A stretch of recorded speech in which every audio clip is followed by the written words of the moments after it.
Hello नमस्कार everyone, आप सभी का स्वागत है एक बार फिर से ओनली आईएएस हिंदी माध्यम चैनल पे। मैं जगदीश चंद्र जांगड़ आप सभी का एक बार फिर से स्वागत करता हूं। दोस्तों, इस ब्रीफ डिस्कशन में हम बात करने वाले प्लेसेस इन द न्यूज़, यानी इस सप्ताह कौन से स्थान सुर्खियों में रहे हैं जो हमारी यूपीएससी और पीसीएस जैसे परीक्षाओं के अंदर प्रारंभिक परीक्षा के दृष्टिकोण से काफी महत्वपूर्ण है। तो अगले 10-15 मिनट पूरा अटेंशन से क्लास को सुनिएगा। क्या ध्यान रखेंगे? अगर एटलस आप साथ में रख सकते हैं तो जरूर रखिएगा दोस्तों।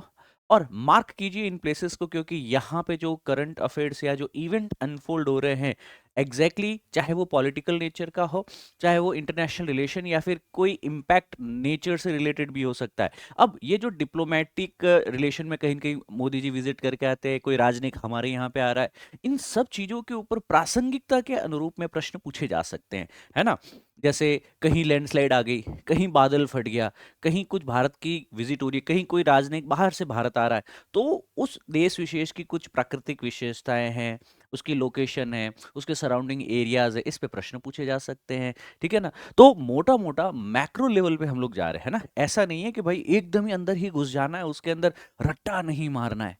मैं ये कहना चाह रहा हूँ, मैपिंग एक ऐसा चीज है जहां पे 3 से 4 क्वेश्चंस आप इजीली प्रीलिम्स में जो है मैपिंग डायरेक्ट या फिर डिडक्शन वाइज सॉल्व कर पाएंगे। तो अच्छे से अटेंशन से सुनिए, और एटलस के साथ में कहीं न कहीं अगर आप बैठ रहे हैं तो इस क्लास की प्रोडक्टिविटी और भी बढ़ जाएगी आप लोगों के लिए। आइए आगे बढ़ते हैं, उससे पहले बता दूं इस क्लास के नोट्स आप कहाँ से डाउनलोड कर पाएंगे। आप इस क्लास के नोट्स जो है इस Telegram handle Jagdish Jangid sir PW से डाउनलोड कर पाएंगे। इस क्यूआर कोड को स्कैन करके भी आप हमारे कम्युनिटी से जुड़ पाएंगे दोस्तों। सबसे पहले इन 10 प्लेसेस को आज हम पढ़ने वाले हैं, स्लोवेनिया से लेकर के जॉर्जिया युगांडा तक की हम लोग बात करेंगे, सारे कॉन्टिनेंट्स की। सबसे पहली न्यूज़ आ रही है स्लोवेनिया से। देखिए, भारत और स्लोवेनिया जो है उन्होंने 5 साल का एक कोलैबोरेशन प्लान जो है वह सुझाया है यहाँ पे। और ऑब्वियसली जो स्लोवेनिया विभिन्न क्षेत्रों में वैज्ञानिक हो चाहे तकनीकी सहयोग हो, इसमें पंचवर्षीय योजना की घोषणा की गई है। आपके पास में इनके भी राज प्रमुख हैं, हमारे भी यहाँ पे जो है मंत्री महोदय हैं, और इन दोनों के ही यहाँ पे आपको एक साथ में इमेज भी देखने को मिली। तो सबसे पहले स्लोवेनिया है का यूरोप के अंदर है दोस्तों, एक कंट्री स्लोवेनिया। यूरोप के अंदर उत्तर में ऑस्ट्रिया है, पश्चिम में इटली है, दक्षिण में एड्रियाटिक सागर, कौन सा सागर है? एड्रियाटिक सागर है। इधर क्रोशिया नाम करके देश है, और इधर है हंगरी।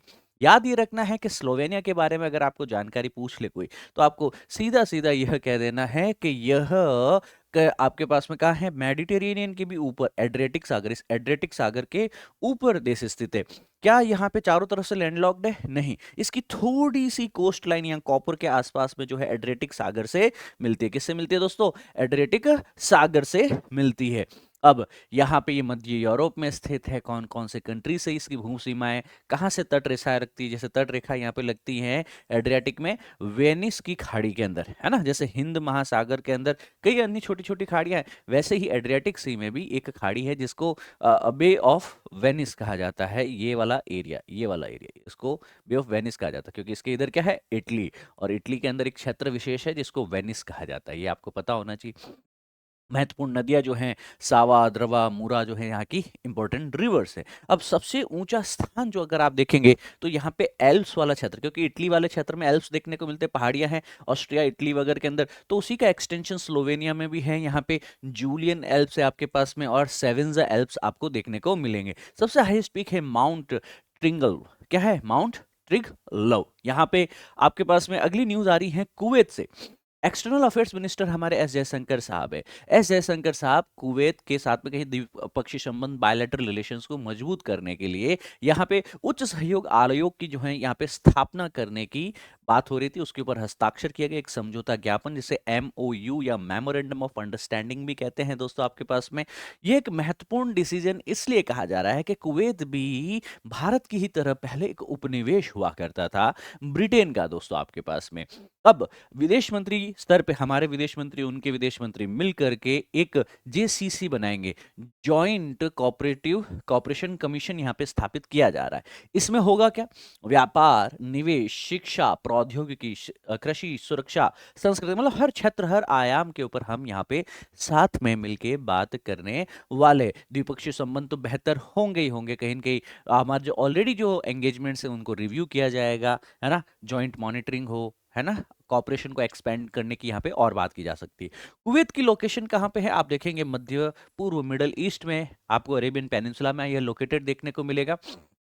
कुवैत, यहाँ पे पर्शियन गल्फ जिसको फारस की खाड़ी हिंदी में कहा जाता है, उसके तटीय एरिया के आसपास में देखने को मिल जाएगा। यहाँ पे दक्षिण में सऊदी अरेबिया है, इसके पश्चिम के अंदर आपको इराक देखने को मिलेगा, उत्तर पूर्व में ईरान देखने को मिलेगा और पूर्व में आपको फारस की खाड़ी देखने को मिलने वाली है दोस्तों। फारस की खाड़ी के आसपास में अरबियन पेनिनसुला में उपस्थित बहुत ही महत्वपूर्ण सिटी, यहाँ पे आपको याद रखना है कि कुवैती दिनार यहाँ की मुद्रा है। 1960 के ही दशक में ये यूके यूनाइटेड किंगडम की जो है पहले कॉलोनी हुआ करता था, उपनिवेश था, उससे ये स्वतंत्रता प्राप्त करता है आपके पास में। और दोस्तों यहाँ पे उत्तर और पश्चिमी एरिया में इराक है और सऊदी अरेबिया की लोकेशन आप देख सकते हैं। समुद्री सीमा कोस्टल बाउंड्री इसकी ईरान से भी लगती है, यहाँ पे ईरान है, यहाँ पे कुवैत है, दोनों के बीच में क्या एक कोस्टल बाउंड्री भी शेयर की जाती है। तो ये वाला जो क्षेत्र है ना दोस्तों, इस क्षेत्र को हम लोग क्या कहते हैं, मिडल ईस्ट कहते हैं, मध्य पूर्व कहते हैं, इसको पश्चिम एशिया के नाम से भी जाना जाता है। अब आपके लिए क्या सीखने लायक चीज है दोस्तों आपके पास में, कि इस एरिया के अंदर जो आपकी कुवैत की खाड़ी देखने को मिल जाएगी, फारस की खाड़ी, पर्शियन गल्फ देखने को मिल जाएगी। इसी जगह पे आपका जो है यहाँ पे वारबाह आइलैंड भी है, जिसको आपके पास इसका एक बड़ा आइलैंड का नाम है बुबियान द्वीप। बुबियान आइलैंड कहाँ पे स्थित है आप बताएंगे? यह बुबियान आइलैंड जो है यह परस की खाड़ी के अंदर स्थित है। यहाँ पे क्षेत्राधिकार कुवैत का है। इसकी जो है आपके पास में लैंड वाटर तो नहीं, पर वाटर बॉर्डर जो है वो ईरान से भी लगती है। वादी अल बातिन और खोर बुबियान और खोर अल सबिया, तो ये यहाँ की महत्वपूर्ण क्या है, नदियां भी हैं। याद रखना यह खाड़ी सहयोग परिषद या फिर गल्फ कॉपरेशन काउंसिल, जिसे जीसीसी कहते हैं, एक और समुदाय अरब लीग, एक और समुदाय इस्लामिक कॉपरेशन संगठन है ना, और ओपेक, इन सभी का यह सदस्य भी है दोस्तों। राइट, अगली खबर नमीबिया से आ रही है। नमीबिया के अंदर इलेक्शन होते हैं। एक पॉलिटिकल पार्टी है, नाम है स्वैपो। स्वैपो मतलब south west African peoples organisation. यहाँ इस पॉलिटिकल पार्टी के अंदर एक महिला उम्मीदवार है जो कि इसी देश की स्वतंत्रता आंदोलन के समय स्वतंत्रता सेनानी भी रही है। यह 8वीं राष्ट्रपति चुनाव जीतती हैं और देश की पहली महिला राष्ट्रपति बन जाती है। नामीबिया अफ्रीका में स्थित एक महत्वपूर्ण देश दोस्तों, और यहाँ पे पहली महिला राष्ट्रपति इस देश के द्वारा चुनी जाती है। अगर आप देखेंगे कर्क रेखा के ऊपर स्थित है आपका नामीबिया, अफ्रीका के दक्षिण पश्चिमी छोर पे अटलांटिक की कोस्ट बॉर्डर के साथ में। यहाँ पे दोस्तों आपका ध्यान आकर्षित करना चाहूंगा इसके तटीय एरिया के आसपास में। नमीबिया में उत्तर में अंगोला है, इसके उत्तर पूर्व में जाम्बिया है, इसके ठीक पूर्व में आपको बोत्सवाना देखने को मिलेगा और दक्षिण के अंदर आपको दक्षिण अफ्रीका देखने को मिलेगा। इसकी तटीय रेखा अटलांटिक सागर, अंध महासागर से भी लगती है दोस्तों आपके पास में। नामीबिया के अंदर दोस्तों आपको कई सारे यहाँ पे आपको जो है क्या कोस्टल एरिया में क्या देखने को मिलेगा नामीबिया के अंदर, डेजर्ट देखने को मिलेगा। अब ये डेजर्ट की सारी कंडीशंस आपको पता ही है कि सर इस एरिया के अंदर क्या है आपके पास में, एक कोल्ड करंट है। कोल्ड करंट का क्या नाम बताया था अपन ने, बेंगुएला करंट। तो जो ठंडी बेंगुएला जलधारा है उसके कारण यह हाई प्रेशर मेंटेन हो जाता है, और इस हाई प्रेशर उच्च दाब परिस्थिति के फलस्वरूप यहाँ बारिश नहीं होती। अतएव यहाँ पे कैसी जलवायु परिस्थिति है, यहाँ पे डेजर्ट क्लाइमेट देखने को मिलेगा, है ना। पास में जो तट है दोस्तों, यहाँ पे वेलिंग मछलियां जो है आपके पास में, वेल मछली, उसके बहुत ज्यादा कंकाल यानी स्केलेटन देखने को मिलते हैं। अतएव यहाँ पे ये जो नामीब डेजर्ट है, नामीब रेगिस्तान के उत्तर में देखेंगे तो यहाँ पे स्केलेटन कोस्ट या स्केलेटन तट के नाम से भी इस नामीब कोस्ट को जाना जाता है दोस्तों। यहाँ पे आपके पास में कर्क रेखा इसको ठीक बीच से काट रही है, और इसके पूर्व वाले क्षेत्र में ही क्या देखने को मिल रहा है, कालाहारी डेजर्ट। तो नामीब डेजर्ट, कालाहारी डेजर्ट बेहद ही महत्वपूर्ण रेगिस्तान है दोस्तों इस क्षेत्र के अंदर। आगे बढ़ते हैं, हम ध्यान लेना चाहते हैं लाल सागर। हम लाल सागर की इसलिए बात करें क्योंकि एक स्टॉर्म रेड सी में देखने को मिलेगा। Overhanging storm on the Red Sea, a year geopolitical crisis that hits Suez Canal, upending global supply chain, waits to be diffused। तो यहाँ पे हम लोग लाल सागर के अंदर, रेड सी के अंदर भूमध्य सागर से ज्वाइंट करने वाली सुएज कैनाल की बात कर रहे हैं कि एक वर्ष पहले याद करो वहां पे एक जहाज अटक गया था, और उस जहाज के अटकने के कारण पूरी सप्लाई चेन जो है ना वो खराब हो गई थी। इन अ सेंस जो सामान का आयात निर्यात व आपूर्ति हो रहा था उसमें बाधा उत्पन्न हो गई थी। 1 साल हो चुका है, उससे भी पहले की बात करूँ तो रेड सी में हौदी उग्रवादियों ने अभी कहीं न कहीं लाल सागर के अंदर कई वाणिज्यिक कॉमर्शियल जहाज़ों के ऊपर हमला किया था। उसके कारण वैश्विक व्यापार में बड़ी बाधा भी देखने को मिली थी और याद करो वहाँ पे इंडियन नेवी ने भी कई बार रेस्क्यू मिशंस, है ना? और ऑपरेशंस जो हैं कंडक्ट किए थे। आपका ध्यान आकर्षित करना चाहता हूँ लाल सागर की तरफ, रेड सी आपको देखने को मिलेगा। ये अरेबियन पेनिनसुला अरब प्रायद्वीप है, ये अफ्रीका है और इसके बीच में जलराशि है, यह लाल सागर के नाम से जानी जाती है। लाल सागर प्रत्यक्ष रूप से प्राकृतिक रूप से भूमध्य सागर से नहीं जुड़ा हुआ है। इसे मानव निर्मित एक नहर के द्वारा जोड़ा गया है जिसे स्वेज नहर कहा जाता है। स्वेज नहर जो है वह यूरोप की भूमध्य सागर से स्वेज नहर होते हुए लाल सागर से होते हुए सीधी अरब सागर और हिंद महासागर की कनेक्टिविटी को सुनिश्चित करता है। पहले हमें यूरोप से पूरा अफ्रीका घूम के आना पड़ता था, तो ये कई घंटों का सफर और कई डॉलर्स बचा करके अब हम डायरेक्ट इस स्वेज कैनल के माध्यम से भी आ सकेंगे। लाल सागर बहुत ही महत्वपूर्ण है क्योंकि यह एक टेक्टोनिकली एक्टिव जोन पे भी है। कहा जाता है कि अरेबियन पेनिनसुला की जो अरेबियन प्लेट है और अफ्रीकन प्लेट है, उन दोनों के बीच में डाइवर्जिंग प्लेट बाउंड्री पे और ग्रेट अफ्रीकन रिफ्ट वैली के उत्तरी किनारे पे जो है हमारा लाल सागर स्थित है दोस्तों। लाल सागर के ही ऊपर वाले सिरे पे आपको स्वेज कैनाल देखने को मिलेगी। इसका अंतिम छोर जो भूमध्य सागर मेडिटेरेनियन सी पे जुड़ता है, इसे पोर्ट सईद कहा जाता है। यहाँ याद रखना है कि ये वाला जो एरिया है वो है इजिप्ट, इधर वाला जो एरिया आपको देखने को मिलेगा वो है सऊदी अरेबिया, इधर एक देश है उसका नाम है जॉर्डन। इसके नीचे आएंगे आपके पास में तो एक देश है सूडान अफ्रीका का, इसके नीचे आएंगे तो यहाँ पे एक देश है एरिट्रिया, इसके नीचे आएंगे तो एक देश है जिबूती, इसके नीचे आएंगे तो एक देश है सोमालिया। ठीक है ना? यहां से शुरू होती है, इसको कहा जाता है अदन की खाड़ी, गल्फ ऑफ अदन। इस अदन की खाड़ी के बाद में यहाँ पे बाबल अल मंदेब जो है यह एक बहुत ही नैरो पैसेज देखने को मिलता है। तो यहाँ पे लाल सागर अदन की खाड़ी से किसके द्वारा जुड़ा हुआ है? एक स्ट्रेट के द्वारा जुड़ा हुआ है। सर इस स्ट्रेट को क्या कहा जाता है? इस स्ट्रेट को जलडमरू मध्य कहा जाता है। सर जलडमरू मध्य क्या होता है? हिंदी में कहा जाए तो पानी का एक छोटा सा आपके पास में जलराशि जो बड़ी जलराशियों को जोड़ने का कार्य करे। अंग्रेजी में कहे तो the narrow strip of water connecting two large water bodies. यहाँ पे दो लार्ज वाटर बॉडीज कौन सी हैं? एक है आपकी अदन की खाड़ी, दूसरा है लाल सागर। इनके बीच में एक छोटा सकरा सा पास है, इसे बाबल अल मंदेब स्ट्रेट भी कहा जाता है। यहाँ पे यमन है जहाँ पे हाउदी रिबल्स के बारे में आपको जानकारी होनी चाहिए दोस्तों। सो अरेबियन पेनिनसुला से कौन कौन आ गए? जॉर्डन आ गया, सऊदी अरब आ गया और यहाँ पे आ गया है यमन। और अफ्रीका की तरफ से कौन आ गया? हॉर्न ऑफ अफ्रीका के देश याद करो, सोमालिया, जिबूती, इरिट्रिया, सूडान, फिर ऊपर चले गए हो आपके पास में तो आ गया है इजिप्ट। अब ये जो इजिप्ट आया है ना दोस्तों आपके पास में, इजिप्ट का एक छोटा सा पेनिनसुला और है। पेनिनसुला माने प्रायद्वीप। प्रायद्वीप मतलब वह स्थलीय, वह लैंड पार्ट जो तीन तरफ से पानी से घिरा हो। सो यह एक, दो और तीन तरफ से पानी से घिरा हुआ है, अतएव इसे प्रायद्वीप पेनिनसुला कहा जाता है। सर ये कौन सा प्रायद्वीप हुआ? सर ये प्रायद्वीप हुआ सिनाई पेनिनसुला। याद रहे ये सिनाई पेनिनसुला जो है वह इजिप्ट देश का ही भाग है और इसी इजिप्ट की जो है फिर सीमा आपके इजराइल से लगती है, पैलेस्टीन से भी लगती है। तो सिनाई पेनिनसुला काफी महत्वपूर्ण है दोस्तों। ये सारी चीजें आपको जानकारी में होनी चाहिए। सो लाल सागर पृथ्वी पर सबसे उत्तरी उष्णकटिबंधीय समुद्र है। द नदर्न मोस्ट ट्रॉपिकल सी के नाम से भी इसको जाना जाता है दोस्तों। आपके पास में लाल सागर, रेड सी, यहाँ पे बाबल अल मंदब स्ट्रेट, गल्फ ऑफ अदन के बारे में, स्वेज कैनल के बारे में, भूमध्य सागर के बारे में जानकारी होनी चाहिए आप लोगों को।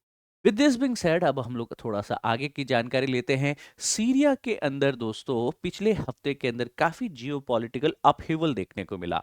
यहाँ पे 8 दिसंबर तक अगर मैं बता दूं दोस्तों आपको, तो सीरिया के विद्रोही समूह जो हैं उनके इस्लामिक जो डोमिनेटेड रेबल अलायंस हैं उनके द्वारा जो है पहले अलीपो शहर के ऊपर कब्जा किया गया और तद उपरांत यहाँ पे जो है लगभग पूरे सीरिया कैपिटल और मुख्य शहरों पे उनका कब्जा हो चुका है। ठीक है, और राष्ट्रपति बशर अल असद जो है वो छोड़ के भाग चुके हैं और अब वहां पे एक डेमोक्रेटिक इलेक्शंस का भी आह्वान किया जा रहा है। सीरिया कहाँ है? इसी मिडल ईस्ट या मध्य पूर्व या पश्चिमी एशिया के अंदर स्थित है दोस्तों आपका। ठीक है, सीरिया को कहीं न कहीं आप देखने की चेष्टा करेंगे, यहाँ पे इसकी दक्षिण में राजधानी है आपके पास में दमस्कस, है ना।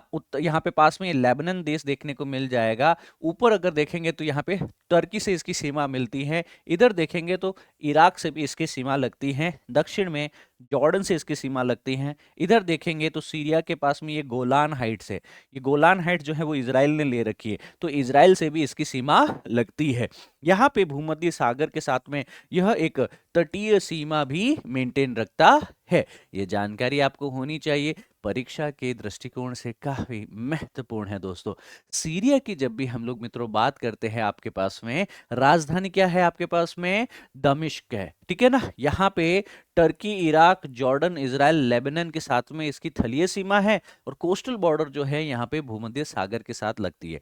कई महत्वपूर्ण नदियां यूफ्रेटस, बर्दा और कुवेक, यह इंपॉर्टेंट रिवर्स जो हमें सीरिया में देखने को मिल जाएगी। ये है सीरिया वाला भाग। यहाँ पे एक झील भी देखने को मिलती है। इस झील का क्या नाम है?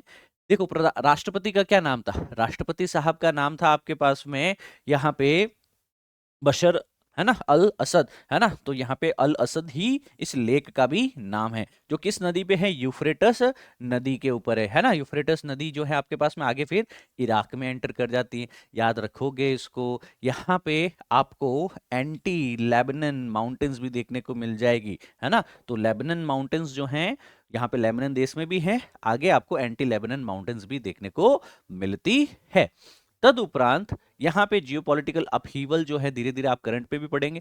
जो इस्लामिक ग्रुप अल कायदा था, उसी का एक ऑफशूट है एचटीएस। एचटीएस के आतंकवादियों के द्वारा तीव्र आक्रमण किया गया और पूरा का पूरा जो सत्ता थी सीरिया सरकार की, उसके हाथ से चली गई है। अब आगे बढ़ने की चेष्टा करते हैं, हम बात करते हैं भूटान के राजा की। प्रधानमंत्री मोदी जी ने अश्योर किया है भूटान के राजा को हम सपोर्ट करेंगे। किसके लिए? Gelephu mindfulness city during the bilateral meet. देखिए दोस्तों, भूटान के प्रधानमंत्री कौन है? सेरिंग ताब्गे। कौन है? सेरिंग ताब्गे।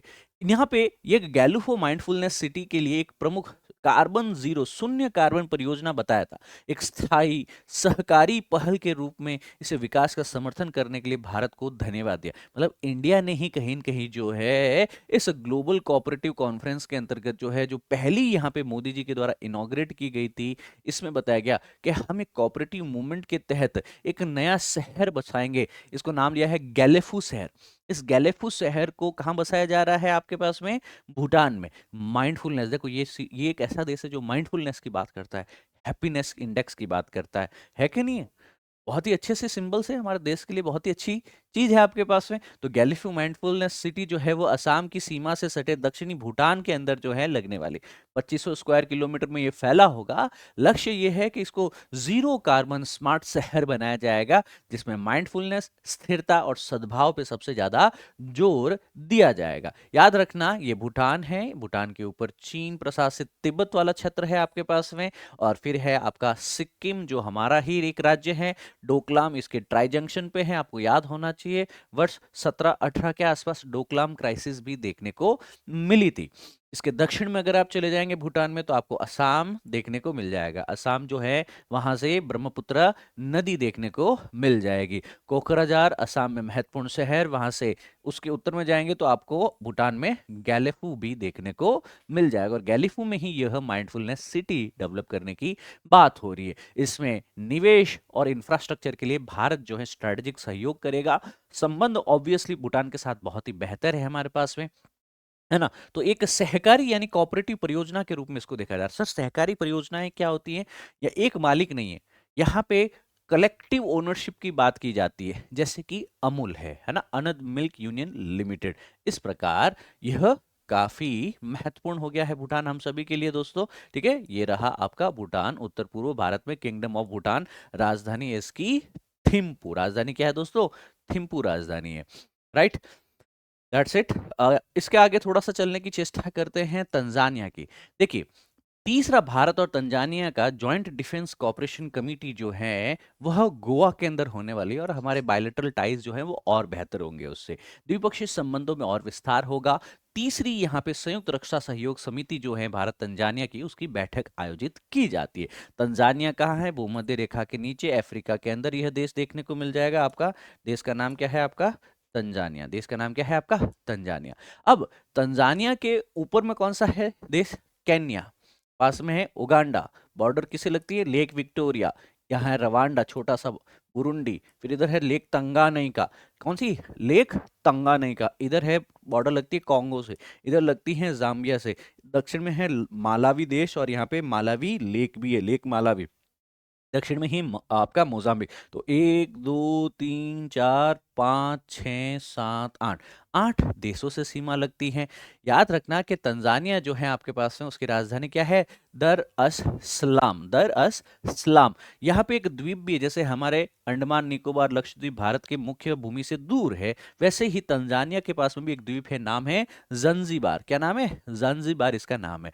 केन्या और तंजानिया की सीमा पे माउंट किलिमंजारो भी आपको देखने को मिल जाएगी, है ना? तो इंडियन ओशन से, हिंद महासागर से लगता हुआ है आपके पास में, काफी महत्वपूर्ण है हमारा Tanzania.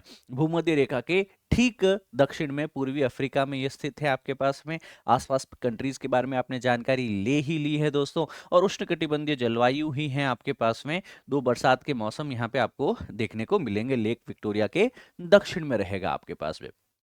Moving forward, plastic pollution treaty जो है वह डिस्कस हो रही थी यूनाइटेड नेशन के अंतर्गत, है ना? और यहाँ मीटिंग चल रही थी आपके दक्षिण कोरिया के एक शहर बुसान के अंदर। इस वार्ता को कहीं न कहीं स्थगित कर दिया गया है, अगले वर्ष ये वार्ता वापस शुरू होगी। प्लास्टिक प्रदूषण के ऊपर एक बाइंडिंग ट्रीटी को लेकर के आने का प्रस्ताव था, परंतु निगोशिएशन सफल नहीं हो पाए। उत्पादक देश जो है सीमा, मतलब कहीं न कहीं जो है कैप नहीं करना चाह रहे थे प्रोडक्शन को, ऑब्वियसली। तो इसको लेकर के थोड़ा-सा डिस्कशन जो था वो कल्मिनेट नहीं हो पाया, और ये डिस्कशन अगले वर्ष तक पेंडिंग रहने वाला है। कहाँ है साउथ कोरिया? कोरियन पेनिनसुला का दक्षिणी भाग यह है साउथ कोरिया। उत्तरी कोरिया के नीचे है दक्षिणी कोरिया।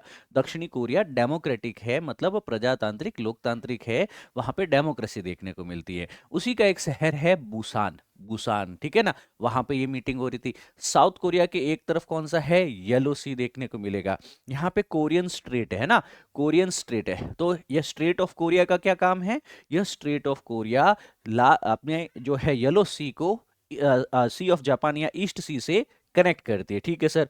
और यहाँ पे साउथ कोरिया को विभाजित करती है जापान से, तो 2 लैंड मासेस को सेपरेट करने का और 2 वाटर बॉडीज को कनेक्ट करने का यह कार्य करती है। साउथ कोरिया की राजधानी क्या है? सियोल। इसके उत्तर में क्या है? North Korea. वो क्या है? कम्युनिस्ट रशिया और चीन के प्रभाव में। यहाँ की राजधानी क्या है? प्योंगयांग। क्या है?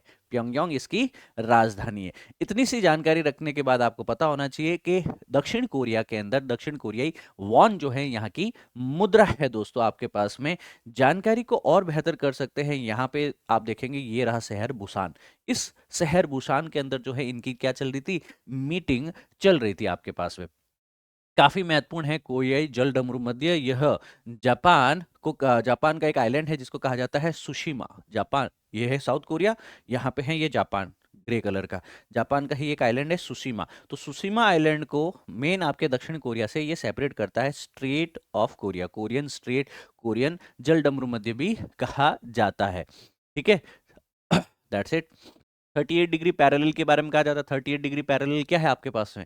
ये नॉर्थ कोरिया साउथ कोरिया को सेपरेट करने का, विभक्त करने का, विभाजन करने का भी कार्य करती है। कई बार परीक्षा के दृष्टिकोण से भी इसको याद रखा जा सकता है। आगे बात करते हैं, protest in Georgia spread as PM defies US condemnation. देखिए यहाँ पे जॉर्जिया, जॉर्जिया कहाँ पे स्थित है दोस्तों? आपके यूरोप में स्थित है। यहाँ पे काफी उथल पुथल देखी जा रही है, क्योंकि सरकार द्वारा यूरोपीय संघ यानी यूरोपियन यूनियन की सदस्यता वार्ता को 2028 तक स्थगित करने के निर्णय के बाद लोग विरोध प्रदर्शन करने लगे।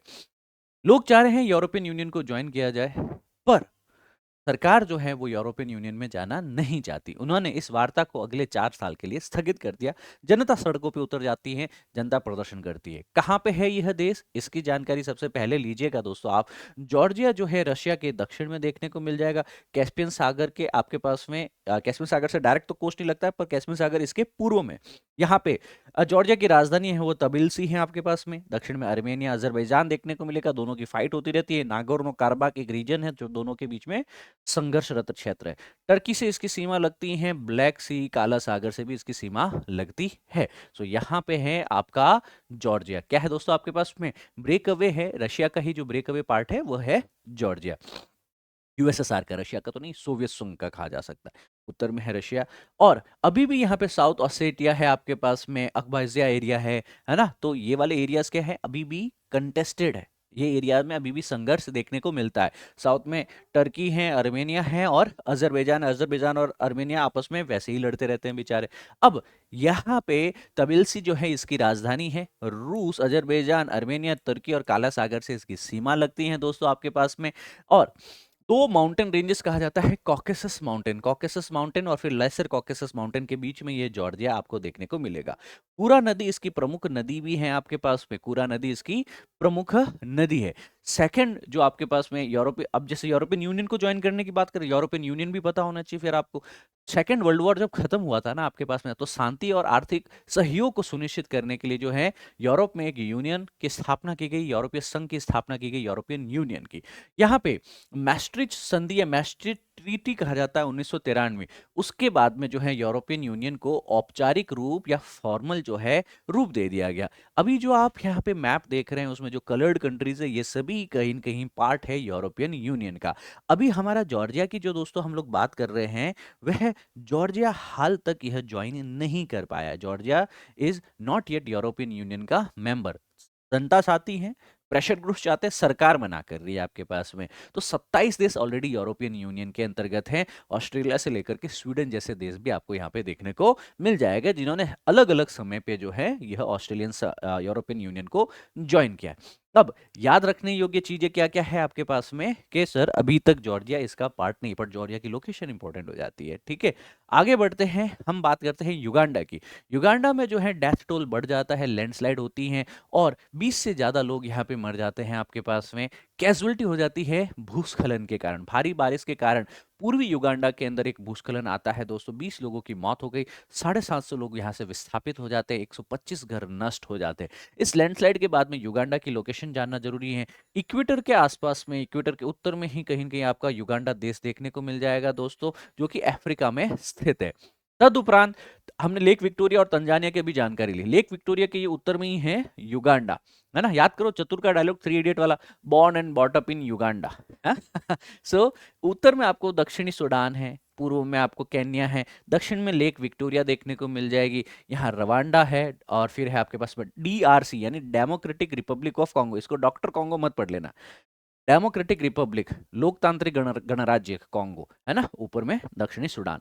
अब ये युगांडा के बारे में बेसिक जानकारी तो आपको होनी ही चाहिए आपके पास में। यहाँ पे नाइल नदी का बेसिन है दोस्तों, क्योंकि हमारे इसी ग्रेट जो है लेक विक्टोरिया, इससे कहीं न कहीं कई सारी जलधाराएं निकलती हैं, जिसके कारण ये युगांडा जो है आपके पास में उपजाऊ भूमि और जल निकायों के कारण महत्वपूर्ण बन जाता है। याद रखना है आपके पास में, अफ्रीकन कंट्री के अंदर भी जो है ग्रेट लेक क्षेत्र स्थित है।